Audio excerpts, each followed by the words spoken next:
जैसे लिखा है prove that u is equal to, या b बराबर मान लीजिए u is equal to b वाला जो है ये गिवन है। अब आपसे कहा जा रहा है कि इज अ हार्मोनिक। हार्मोनिक के लिए आपको डेल यू डेल एक्स निकालना है। ये निकलेगा 3x² minus 3y²। Del two u del x two निकालना है। ये निकलेगा आपके लिए 6x। इसे 5 ले लीजिएगा डेल यू डेल एक्स को, तो काम आएगा आगे।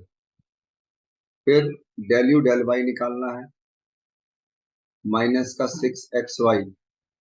ये आप 5 ले लीजिएगा।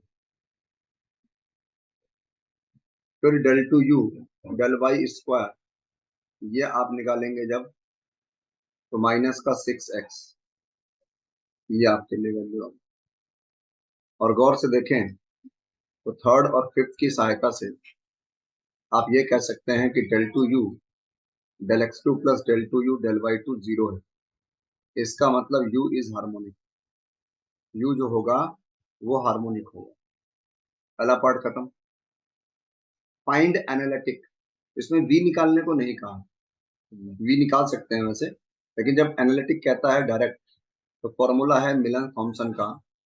इंटीग्रेशन है φ1z0 माइनस i φ2z0। ये है फॉर्मूला। तो फाइनली अगर मैं इस जगह पर जाके रखूं φ1z0 मतलब x के बदले z और y के बदले 0, तो ये आएगा 3z² माइनस का i। φ2z0 रखता हूं अगर मैं इस जगह पर, तो ये पूरा 0 हो जाएगा y की वजह से, और इनटू में dz और प्लस में c, और 3z² का इंटीग्रेशन होता है z³/3। देखो एफ जेड निकल कर आ गया। बहुत ही सिंपल सवाल, सिंपल। अगर इस न्यूमेरिकल में वो आपसे कहता कि v निकालो, कहा नहीं है इसमें, कहा है फाइंड एनालिटिक फंक्शन। अच्छा सॉरी, कहा है, क्षमा चाहूंगा, डिटरमाइन इट्स हार्मोनिक कॉन्जुगेट। तो एफजेड तो ऐसे निकल जाएगा यू से, हार्मोनिक भी हो गया। अब हार्मोनिक कॉन्जुगेट निकालना है, तो फॉर्मूला मैंने क्या कहा था, डीवी बराबर, पहले तो लिखेंगे आप del v del x into d x, del v del y into d y, ऐसा लिखेंगे। और चूंकि डेल वी डेल एक्स की वैल्यू आपके पास नहीं है, तो माइनस का डेल यू डेल वाई लिखेंगे, और डेल वी डेल वाई के बदले डेल यू डेल एक्स लिखेंगे बाई कॉची रीमान। और डेल यू डेल वाई की जो वैल्यू है, आपका जो फंक्शन है वहां से लाकर रखिए, और इस जगह पर डेल यू डेल वाई की वैल्यू रखिए, और इस टॉपिक को एग्जैक्ट से करिए। इंस्पेक्शन से करने में भारी हो सकता है,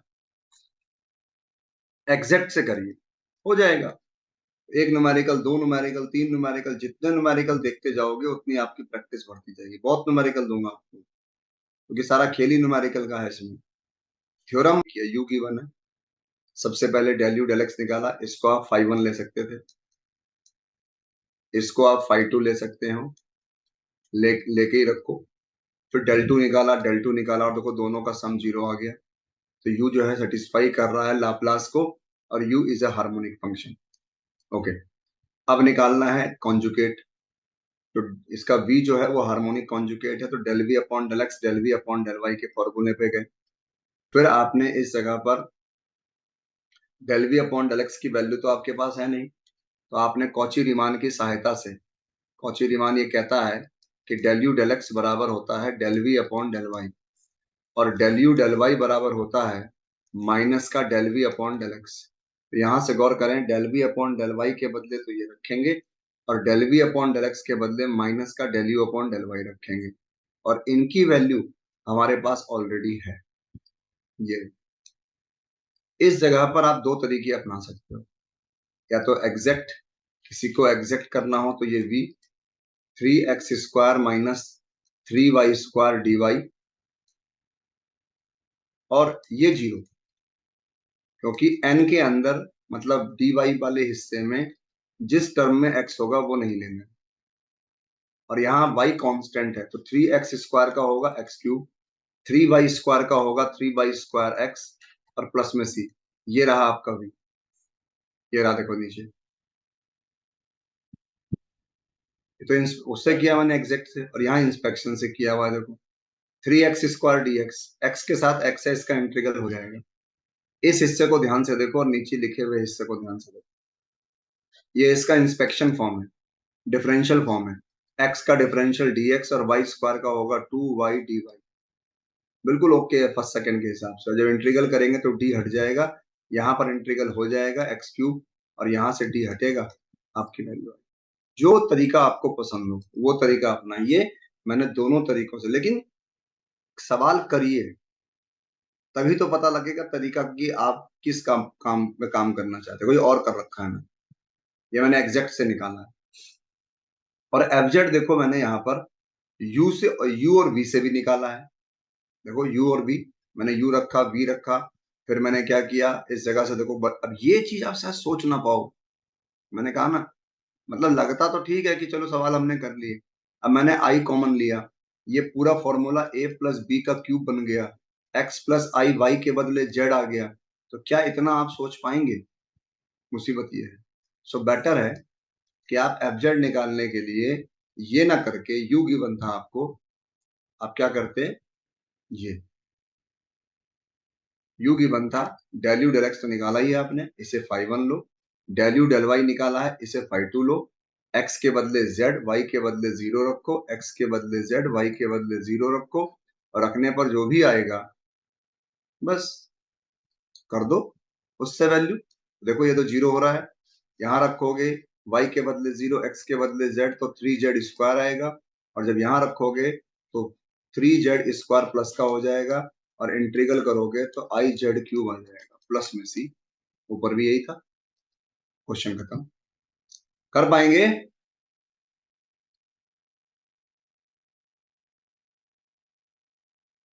यस सर। बहुत सिंपल सवाल है। जितने ज्यादा देखोगे उतने अच्छे लगेंगे। जितनी ज्यादा प्रैक्टिस हो, मतलब देखने के अलावा, समझने के अलावा करके देखिए। क्वेश्चन अलग लिखे हैं, सॉल्यूशन अलग लिखे हैं। तो जब आप दोबारा से रिवाइज करें तो क्वेश्चंस आपके सामने आएंगे, सॉल्यूशन नहीं आएगा।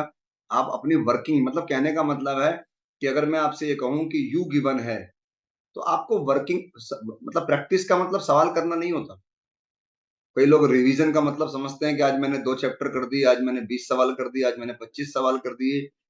वो बेवकूफों वाली आदत जो है वो कभी जाती नहीं है, क्योंकि उन्हें कुछ करता ही नहीं है, जब क्या करें मजबूर। सवाल हमेशा वो करने चाहिए जो टिपिकल हो, जिनकी कैलकुलेशन भारी हो।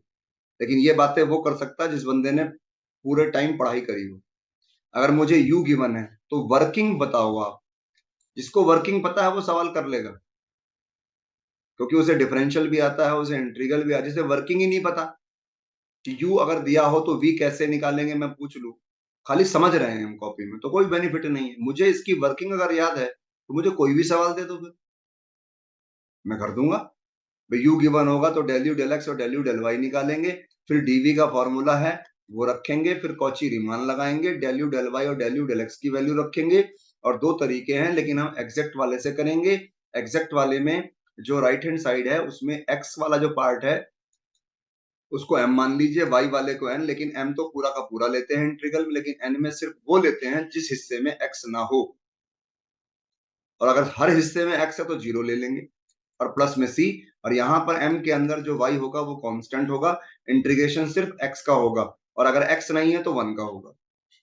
जिस किसी को इस तरह से पता होता है उसका सवाल कैसे अटक सकता है? कोई के नए सर में सवाल था, इसमें कहीं कुछ भारी पान है। जैसे मान लीजिए यू गिवन, पहला स्टेप कि del u del x del u del y निकालो, और कोई मुझे कहे कि भाई सीधी सी बात है एफ जेड निकालो, तो मुझे आगे जाने की जरूरत ही नहीं। अगर मुझे एफ जेड बोलता, मैं क्या करता, फाइव वन जेड जीरो निकालता।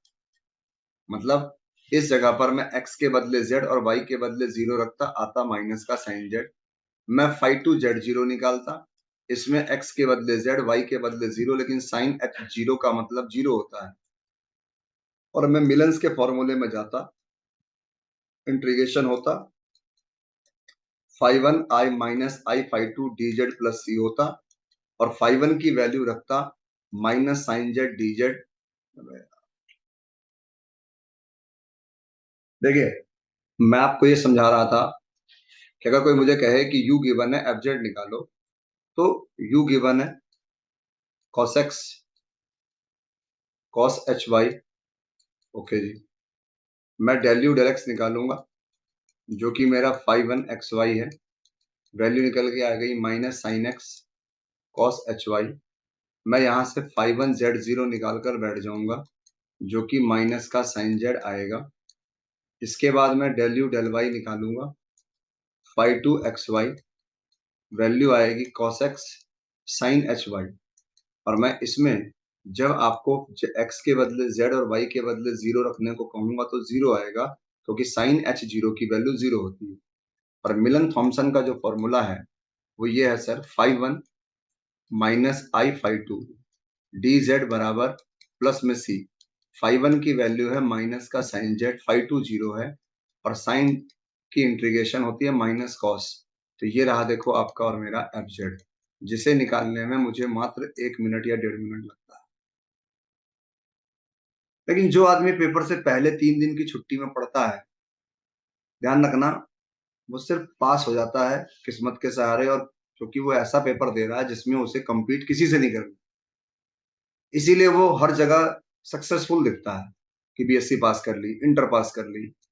लेकिन जहां पर ये होता है कि लिखने के बाद, करने के बाद हमें कुछ गिने चुने लोगों में आना है, बाकी की कोई कीमत नहीं है, वहां वो सक्सेसफुल नहीं है, क्योंकि उसका जो रेंज है, स्केल है काम करने का, वो इतना नीचे है कि सिर्फ वो अपने आप से compete करता है।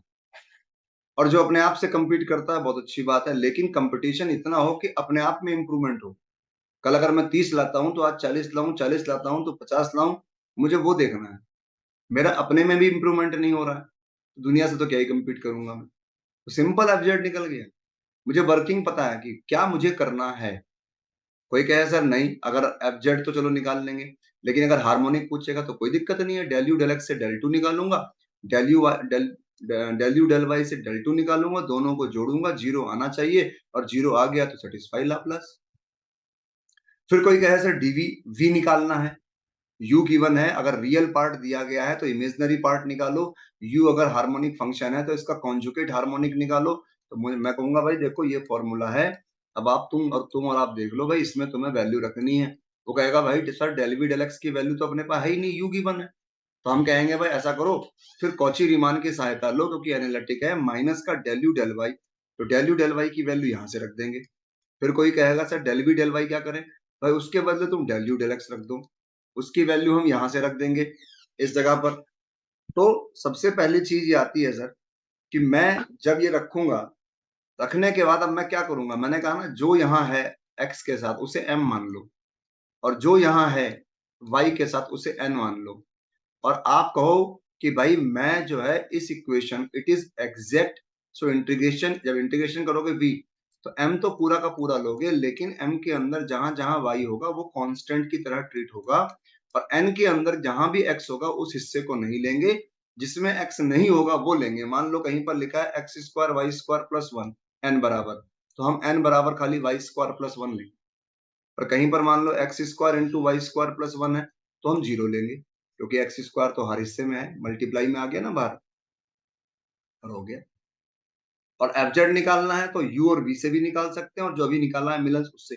जब इतना सब कुछ उसे पता होगा तो उसे रिवीजन की क्या मतलब, ऐसी कोई 10 दिन नहीं चाहिए रिवीजन के लिए उसे। इसके अगर 20 सवाल करोगे तो 20 सवाल में जो मैंने अभी बोला है 2 मिनट में, यही सेम काम कर। लेकिन ऐसे भी बेवकूफ हैं जो डिफरेंशियल भी देख रहे होते हैं, जोड़ के भी देख रहे होते हैं, इंट्रीगल भी करके देख रहे होते हैं। तो भारी न्यूमेरिकल पे लगाओ मोस्ट इंपोर्टेंट। अपने पढ़ने का तरीका सीधा सा है सर, मोस्ट टिपिकल सवाल को लगाओ इंपोर्टेंट उनको। देखिए अब हमने वी निकालने के लिए दोनों तरीकों का इस्तेमाल किया। कोई कहे सर अगर आपने तो यहाँ खाली वो लगाया है, इंस्पेक्शन मेथड लगाया। देखो इंस्पेक्शन सोचना बहुत ही भारी काम हो जाता है कई बार। इस पूरे ब्रैकेट को देखो तो मैंने ये नीचे लिखा।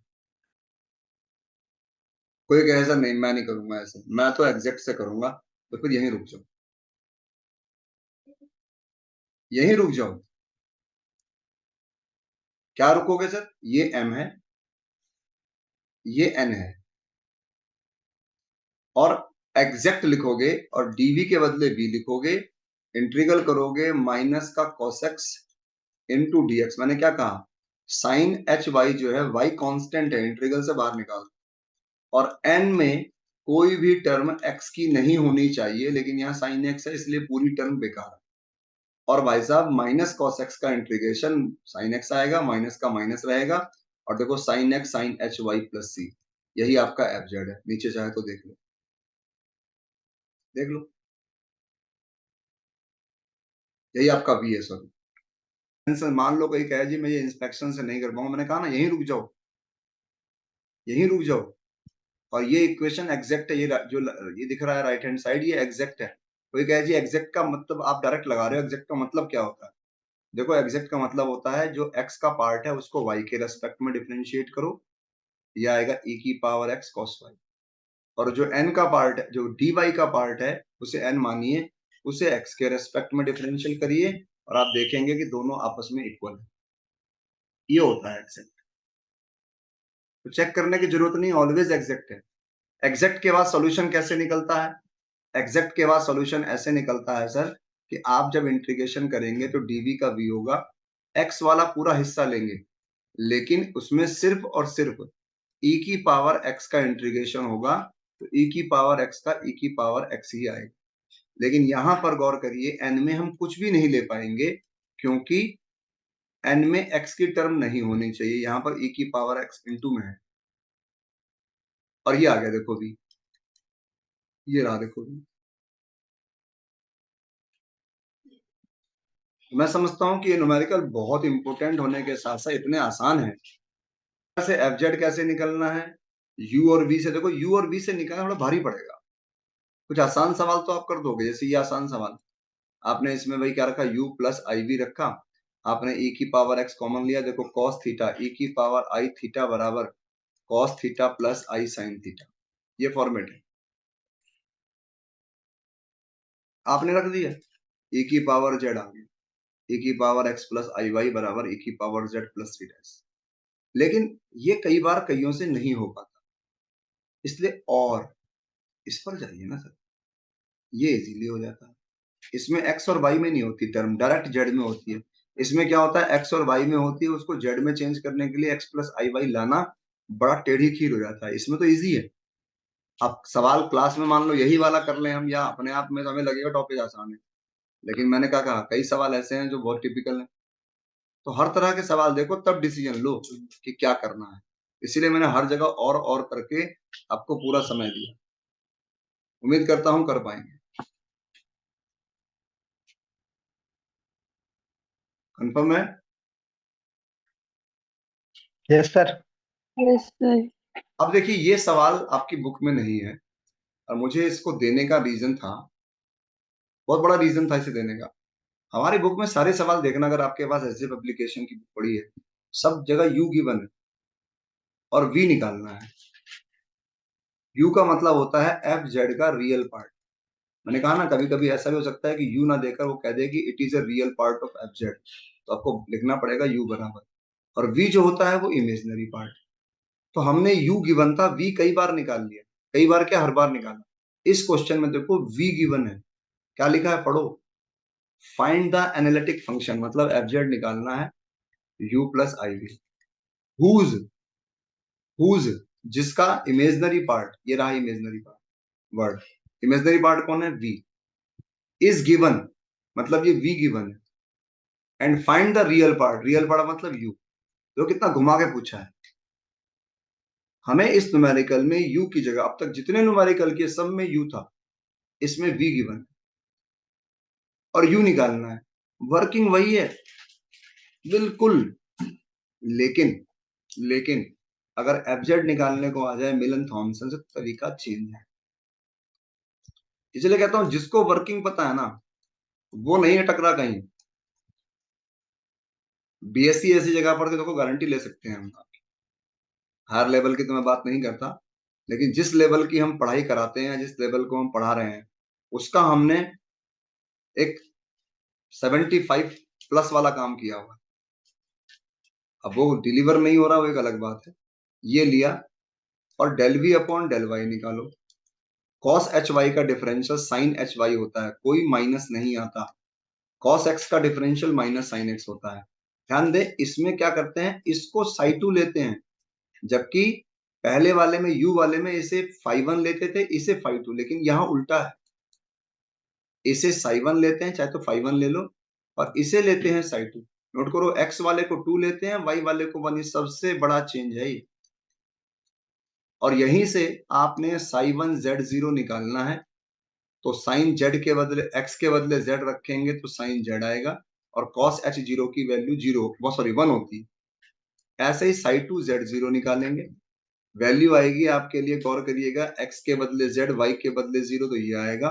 और मिलन थॉमसन का जो फॉर्मूला है, बहुत ध्यान दीजिएगा इस बार, psi1 माइनस की जगह प्लस है, psi2 dz प्लस c, और भाई साहब एफ जेड बराबर यहां पर है माइनस का sine Z D Z plus C, finally F Z बराबर कॉस जेड प्लस सी, ये आंसर है। चाहो तो नीचे देख लो।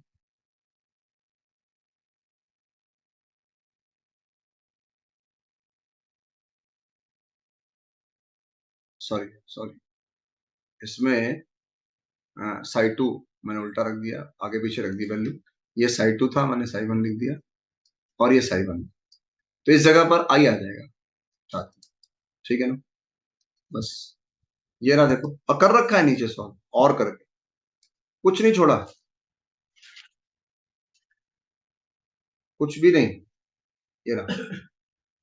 हाँ, अब देखो यू, वी गिवन है तो यू कैसे निकाले, ये फिर वही बात, सवाल फॉर्मूला, हार्मोनिक तो वही निकलेगा कि v का 2 बार x से 2 बार y से जोड़ दिया आ गया। अब हार्मोनिक कॉन्जुगेट कैसे निकालें, तो जैसे dv का फॉर्मूला था वैसे du का फॉर्मूला, लेकिन again del u del x की वैल्यू आपके पास नहीं है, और डेल यू डेल वाई की वैल्यू आपके पास नहीं है, तो डेल यू डेल एक्स के बदले रखोगे बाई कॉची रीमान, यहां से del v del y del v del x, और इनकी दोनों की वैल्यू, इन गोलों की वैल्यू आपको ऊपर मिल जाएगी, वो रख दीजिए।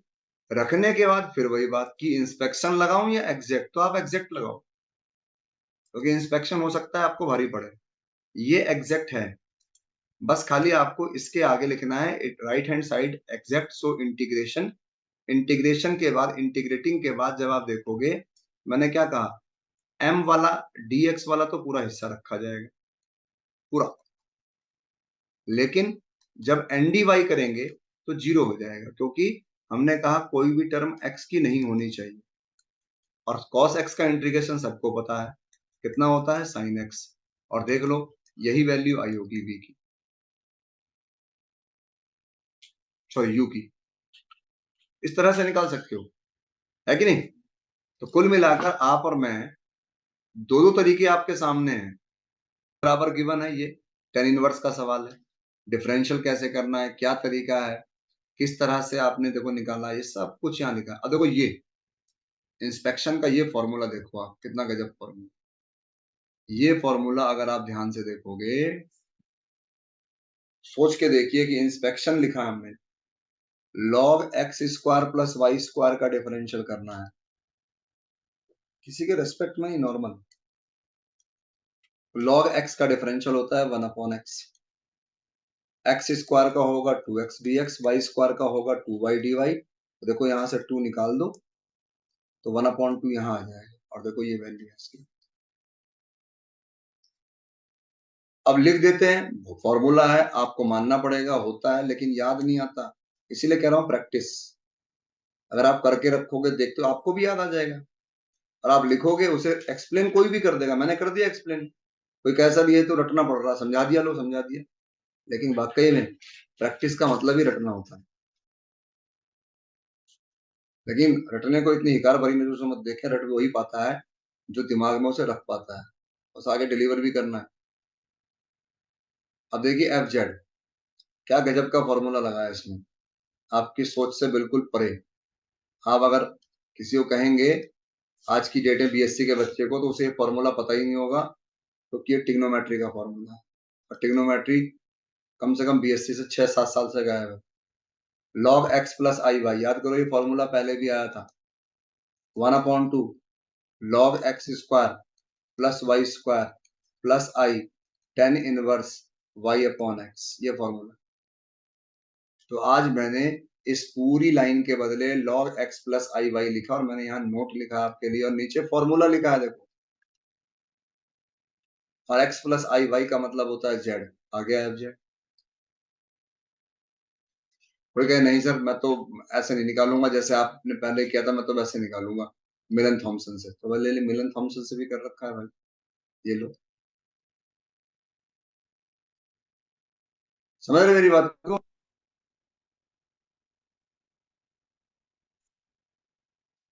जी